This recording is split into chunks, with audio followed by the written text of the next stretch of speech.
et bienvenue dans cette nouvelle édition d'Agora News Expérience Client. Ce matin, je reçois Damien Nitens. Vous êtes directeur des opérations et de la relation client chez Butagaz. Bonjour Nathalie, ravi d'être avec vous. Ce matin. D'accord. Et Romain Sammarino, vous êtes fondateur et CEO chez Allomédia. Bonjour. D'accord. Et donc, vous êtes start-upper ou toujours pas?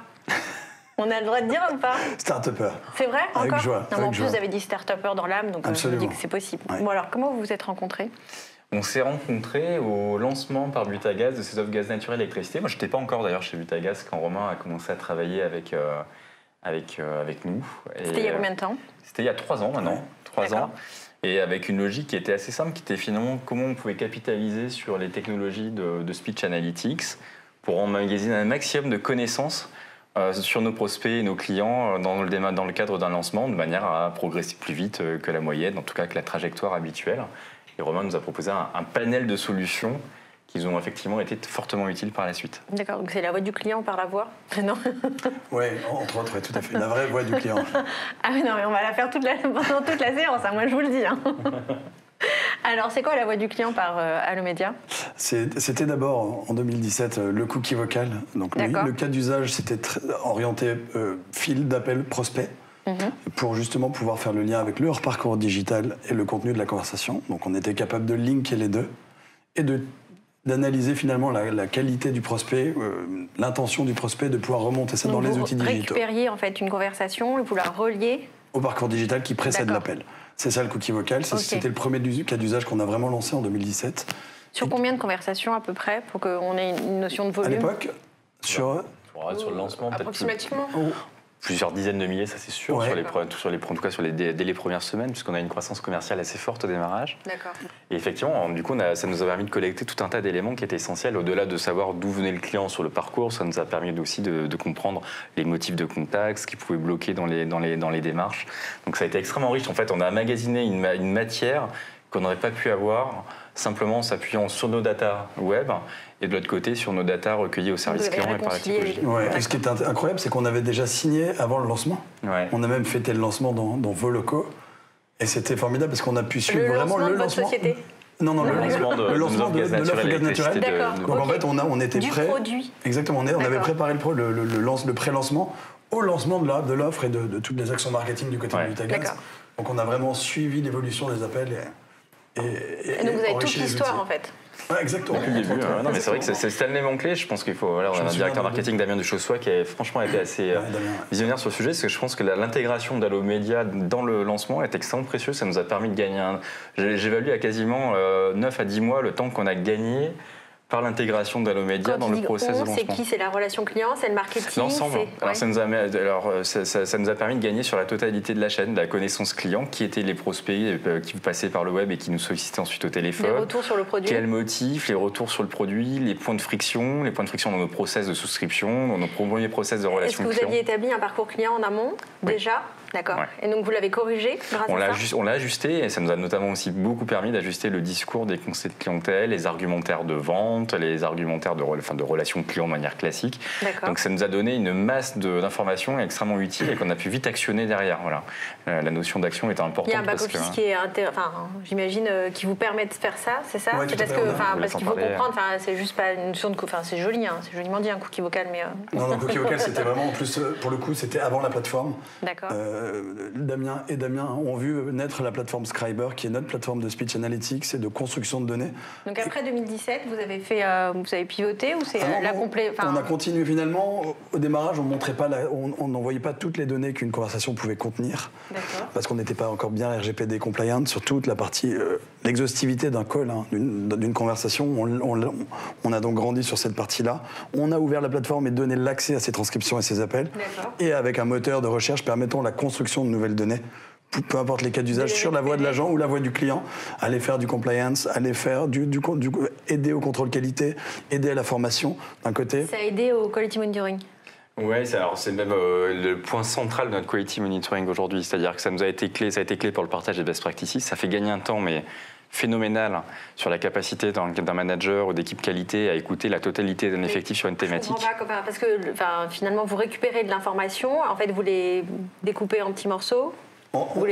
Voilà, première étape, on transcrit la conversation complètement avec notre moteur, donc, le plus précis possible. Aujourd'hui, on a à peu près 95% de précision sur la qualité des transcriptions. Une fois qu'on a ça, on va chercher effectivement des choses dans le contenu de cette transcription-là, que ça soit autour du quality monitoring. On peut regarder des formules de politesse, de congé, des prises de congé.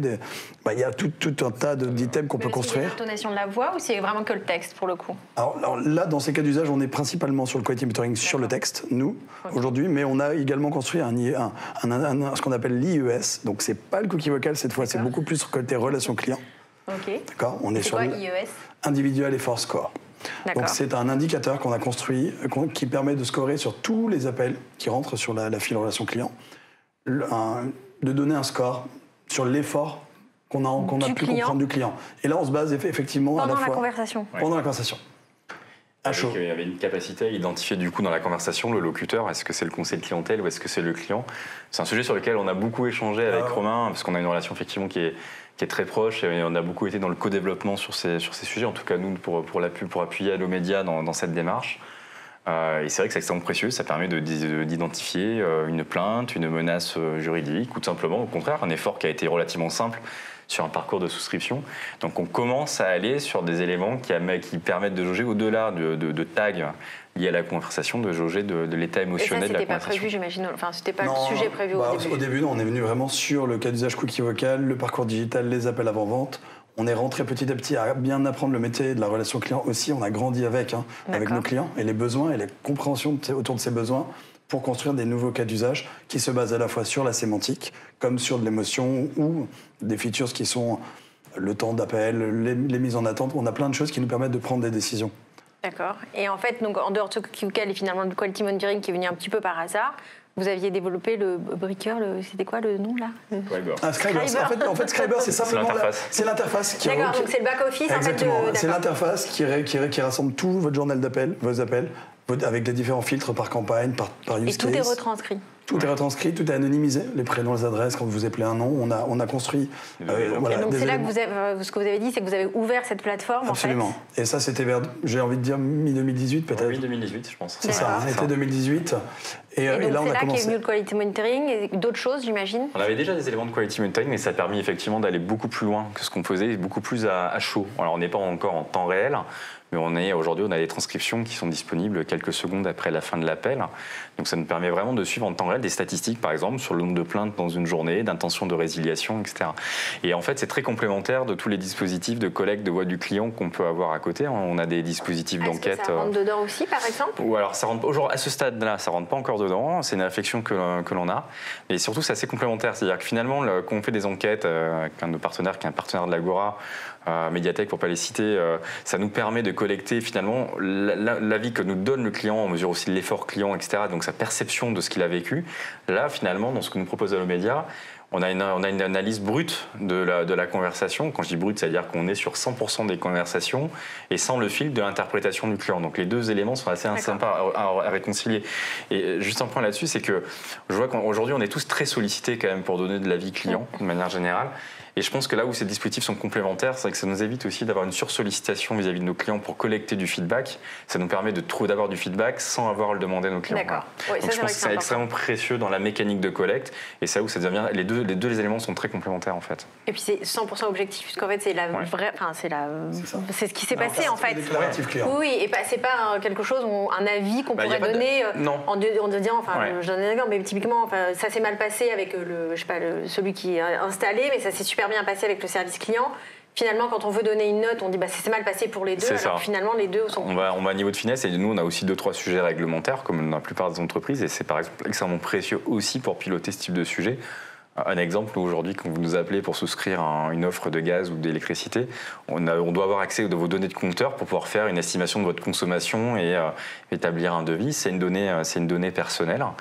GRDF et Enedis, à juste titre, nous demandent d'avoir l'accord du client pour y accéder. C'est une vraie problématique pour tous les fournisseurs. On a beaucoup travaillé avec Romain et ses équipes pour mettre en place quelque chose qui nous permet de détecter quand dans la souscription, ceci n'a pas été dit. Donc pour des banques, pour des assurances, pour nous, sur des données de compliance, c'est extrêmement puissant. Ouais. D'accord, donc si je comprends bien, donc 2017, c'est le cookie vocal. Oui. D'accord, où on réconcilie le parcours digital avec le moment où on nous contacte. Oui. Vous m'arrêtez si je me trompe. 2018, Scriber. La plateforme Scriber, qui voit le jour. Et donc on ouvre en fait toutes les retranscriptions, toutes les conversations, elles sont retranscrites et elles sont mises en fait à disposition du client qui peut en faire effectivement de la détection autour des process, du quality monitoring. Le risque de churn, enfin de résiliation. D'accord. D'accord. On arrive à piocher tout ça. Tout à fait. Oui. Donc en fait, c'est presque des capacités, enfin on pourrait associer ça à tout ce qui est intelligence artificielle aujourd'hui qui dit je détecte une intention. En fait, c'est très proche finalement de tous les technos qu'on a sur le web, en digital, où lorsqu'un client va chez son opérateur et qui tape le mot-clé résilier dans une FAQ, ça active potentiellement derrière. Voilà, exactement. En fait, ça nous permet d'avoir sur la voie des technos digitales qu'on a aujourd'hui depuis quelques années sur le web, et avec un niveau de finesse qui est extrêmement puissant. Et puis je crois que c'était un peu la promesse aussi d'Allomedia au départ, qui est quelque chose qu'on vit dans nos centres de contact. Je sais que Nathalie, vous connaissez ça aussi. Nos conseillers de clientèle, lorsqu'ils sont face à une situation, ils ont tendance à historiser qu'un élément de l'appel. Or, la conversation est beaucoup plus riche que cela. Souvent, il y a des éléments croisés, etc. Là, on a forcément une historisation du contact qui est multidimensionnelle et qui ne s'arrête pas juste à un dernier statut. Voilà. Donc ça, c'est extrêmement puissant. Et donc pour revenir à cette notion d'effort, dit IES, d'accord. Donc c'est l'effort du client au travers de la conversation. Absolument, oui. D'accord. Et comment on sait que c'est le client qui a fait un effort ou que c'est pas le conseiller qui a... Après, on peut croiser justement plusieurs cas d'usage. Le cas d'usage IES, il est effectivement centré voix du client. Que ce soit sur son temps d'attente, sur le parcours qu'il a eu avant, que ce soit en boutique. Donc même avec d'autres données, vous ne prenez pas uniquement la conversation? Si, on se base bien sûr sur la conversation, mais on prend des données qui peuvent être issues de la téléphonie, qui sont issues des temps d'attente, des EI, de tout ce qu'on peut avoir en amont de la mise en relation conseiller-client. Le temps d'attente sur les EI qui peut amener un agacement aussi. Toutes ces infos, on les prend en compte dans l'algo. Et derrière, on est capable effectivement d'y sortir ce score. D'abord, s'il est critique, on va aller chercher vers le churn, on va regarder si derrière ça amène du churn ou des menaces qui peuvent effectivement être pénalisantes pour la marque, dont on peut tout de suite mener une action à chaud sur ce client-là. Parce qu'il détecte des mots ou comment on a les deux. C'est quoi l'effort en fait? L'effort, ça peut être un client qui dit j'ai pas réussi à acheter en ligne, ou je suis passé en boutique, je suis reparti finalement, j'ai rien trouvé. Donc cross-canal, finalement, on va entendre sur tout le parcours client. Mais c'est de la déception. Alors à la fois, ça peut être les deux. Ça peut être, c'est un sujet qu'on peut avoir sur un canal en particulier. Ça peut être un sujet sur l'appel qu'on vient d'avoir juste avant. Ça peut être un sujet sur le produit qu'on vient d'acheter. Et finalement, on va le croiser avec beaucoup de choses. Quand on parle d'émotion, on parle plutôt de speech, de débit de parole. Ça va être d'hésitation dans la conversation. Et plein de choses qui, à la fin, nous donnent un score. Et ce qui compte, in fine, c'est qu'est-ce qui se passe quand ça raccroche. D'accord. C'est là que la décision va être le plus importante. L'évolution d'un appel, le client peut appeler très énervé ou avec beaucoup d'efforts et tombe sur un agent génial, et ça arrive très souvent, qui finalement corrige tous ses problèmes, ou en tout cas le réassure. Le rassure complètement. Absolument. Et à la fin, finalement, OK, il s'est passé ça, mais pas de décision à prendre ou à conduire derrière cet appel. Et donc, c'est finalement toute cette complexité, et on la croise aujourd'hui avec le quality monitoring, avec finalement ce que l'agent a pu dire à ce moment-là.